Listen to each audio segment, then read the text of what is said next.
고난과 고통이 다가오는 것은 죄를 지음으로 말미암아 비롯된 것이니 너의 죄를 깨닫고 회개함으로 용서함을 받아 다시금 회복하라 하는 것이 이 세 번째로 등장한 욥의 친구 소발의 조언이었습니다.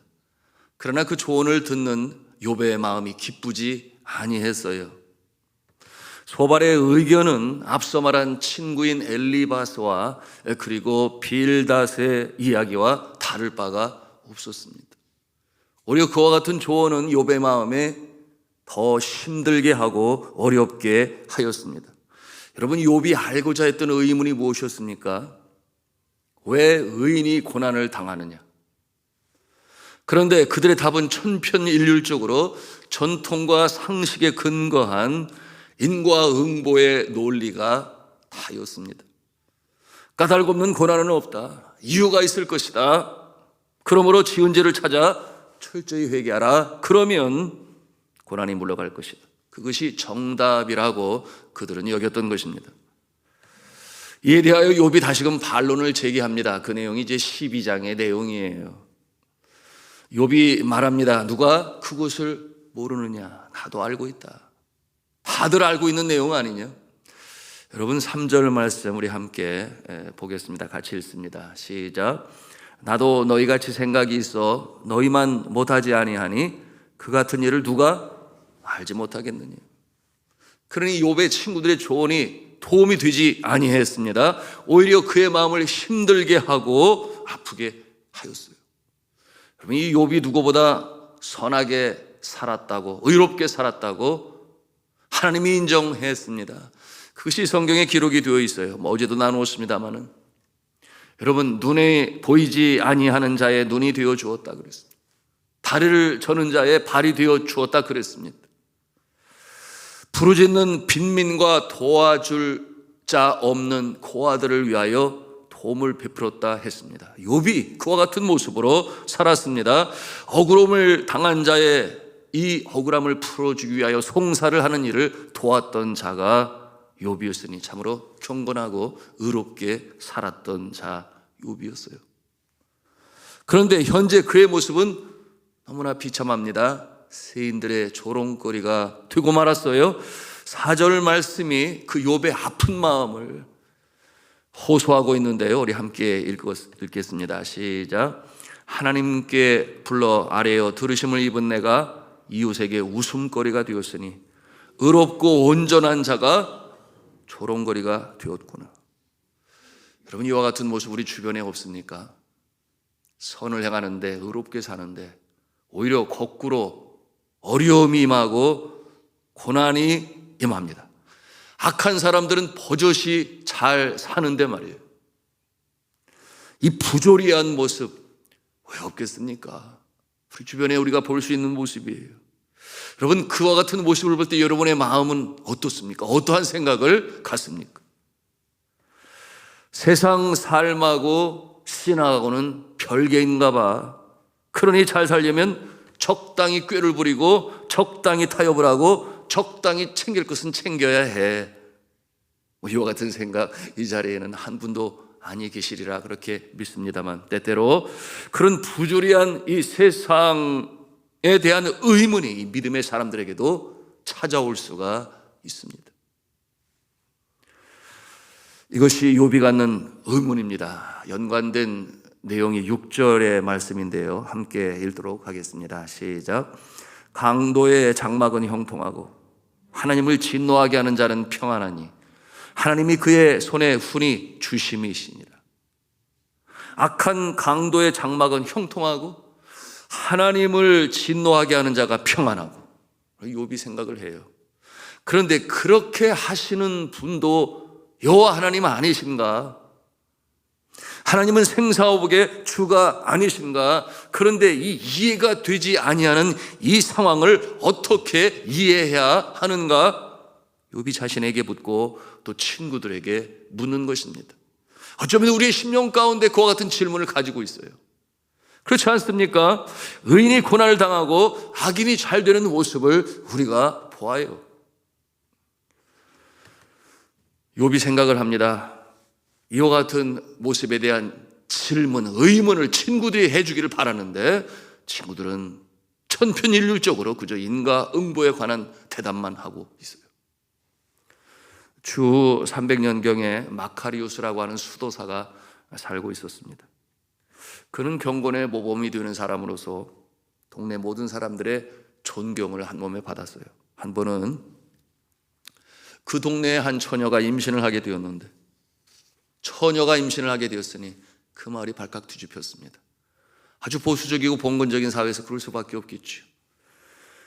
사람들이 그 아기의 아버지를 캐묻게 되니 이 여자는 그가 마카리우스라고 답을 했어요. 바로 그 수도사를 말했습니다. 위기를 모면하기 위한 방편으로 거짓말을 한 거지. 소문이 전 마을에 퍼지게 되었습니다. 결국 이 마카리우스 수도사를 이중적인 인격자로 여기고 수도원에 탄핵을 요청했습니다. 수도원에서도 그렇게 경건하고 바르게 사는 사람이 어떻게 이와 같은 일을 할 수가 있는가 믿어지지가 아니했지만, 그러나 결국 그를 해고하게 되었습니다. 죄 없는 마카리우스는 수도원에서 쫓겨나게 되었고 사람들의 손가락질을 받는 모습으로 세상에서 일하며 살게 되었습니다. 자, 성도 여러분, 이와 같은 상황 가운데에서 이런 상황을 우리가 어떻게 이해할 수 있느냐 그 말이에요. 욥의 주장이 바로 그것이에요. 하나님이 살아계시다면 이렇게 되는 것은 아니지 않겠습니까? 그런데 분명한 것은 하나님은 살아계시지 아니하십니까? 그 상황을 다 아시지 아니하십니까? 오늘 성경 본문 7절 이하 마지막 절까지 일관성 있게 주장하고 있는 이 욥의 주장이 바로 그것이에요. 그 중에 9절과 10절 말씀 함께 보시겠습니다. 읽습니다. 시작. 이것들 중에 어느 것이 여호와의 손이 이를 행하신 줄을 알지 못하랴.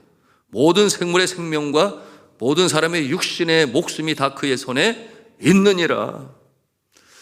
그 하나님께서 권세와 능력을 가지고 계시니 생사화복을 주장하시고 다스리시는 하나님이시니 그 상황을 모르실 리가 없는데, 그것은 모든 생명체들이 다 아는 것 아니냐. 여러분, 이와 같은 내용을 바라보면서 이 욥이 갖고 있는 의문이 그것입니다. 그 모든 일이 선한 일이든 악한 일이든 하나님께서 다 알고 계시고 하나님께서 다스리시고 하나님께서 주관하시는 것 아니냐? 그런데 한갓 인간이 이 하나님의 심오하고 깊고 넓어서 헤아리기 어려운 하나님의 이 손길을 어찌 다 알 수 있겠느냐?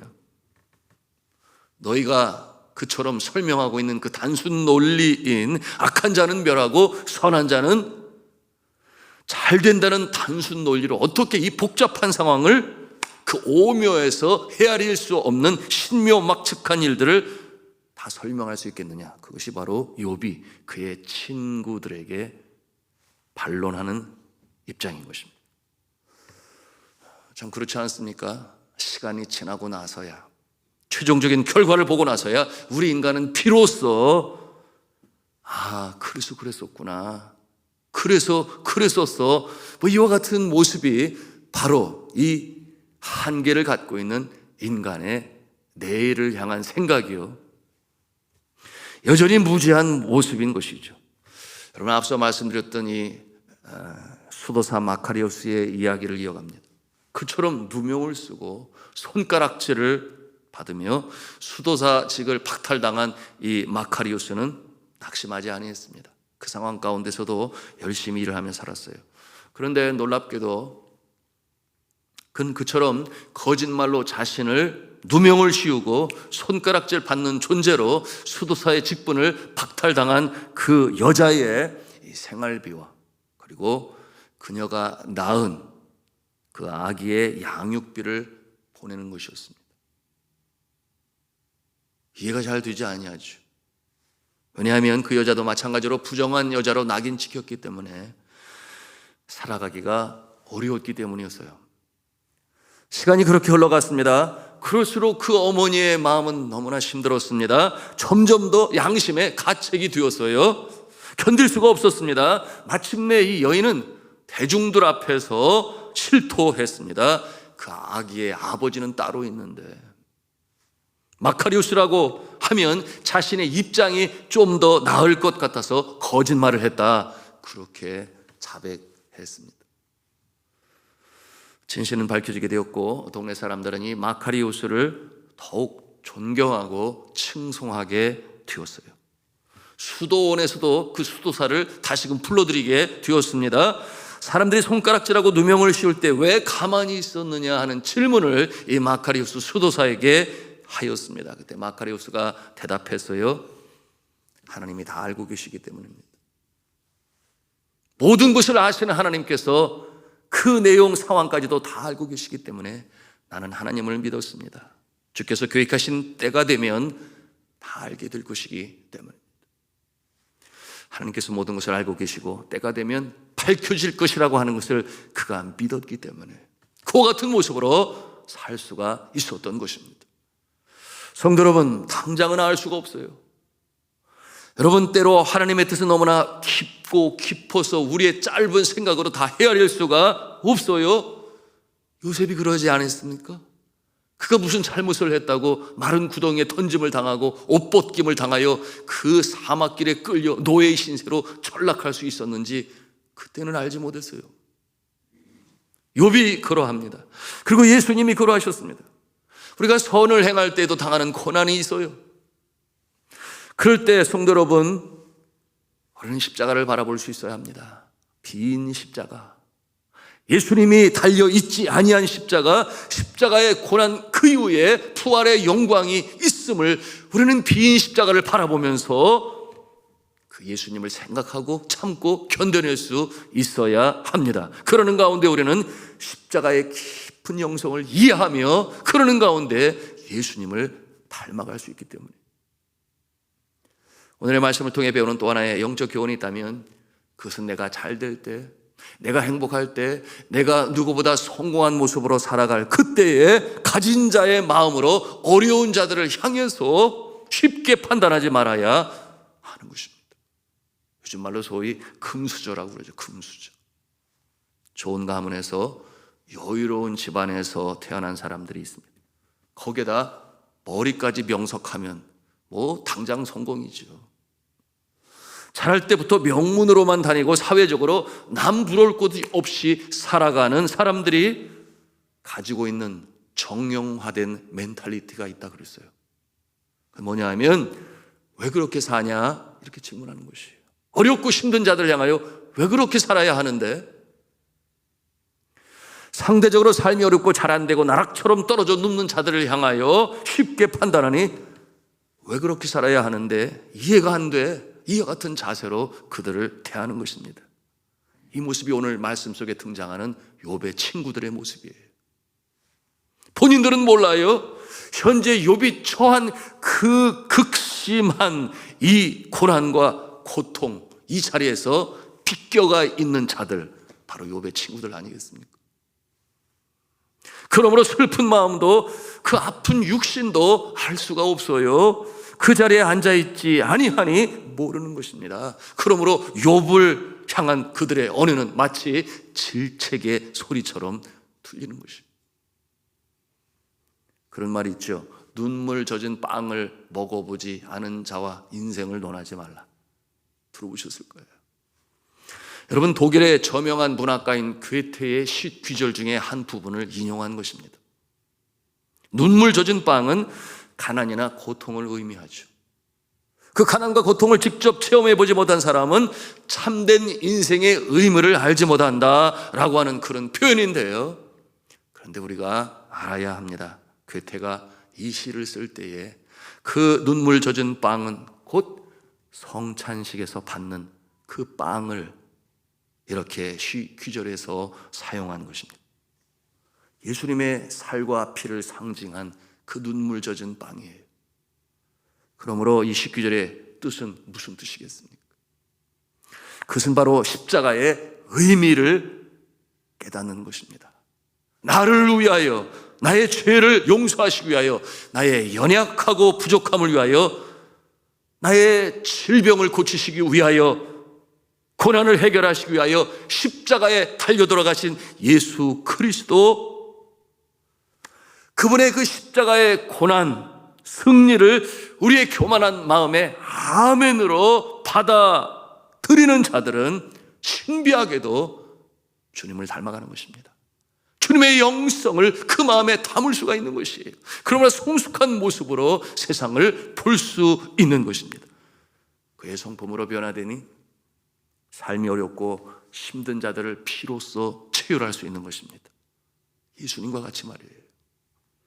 그들의 곁에서 함께 울고 함께 웃고, 힘들 때는 위로자가 되고 기쁠 때는 격려자가 될 수 있는 예수님의 영성을 담는 것이니, 바로 성찬의 빵을 받는 자마다 예수님의 고난을 생각하고, 그 십자가의 고난이 바로 나를 위하여 그렇게 돌아가셨음을 믿음으로 아멘으로 받게 되니, 그 신비한 체험으로 인하여 성숙한 마음이 되어서 여러분, 이처럼 어려움 속에 있는 자들에게 가까이 다가가 그들의 손을 잡고 중보하며 기도할 수 있는 모습이 될 수 있다 하는 것이에요. 여러분, 이 새벽에도 나의 아픔을 위하여 누군가가 기도하고 있음을 우리는 기억하고 감사할 수 있어야 합니다. 또한 우리는 나라는 울타리를 넘어서서 그 어려움 속에 있는 그 누군가를 기억하고, 가깝게는 나의 가족 중에, 동기 중에, 또한 구역원 중에, 또한 나아가서는 우리 이웃 중에 어려움 속에 있는 그들을 바라보면서 이 체휼하는 마음, 그 어려움을 바라보면서 욥의 친구들과 같은 모습이 아니라 욥의 모습이 되었어.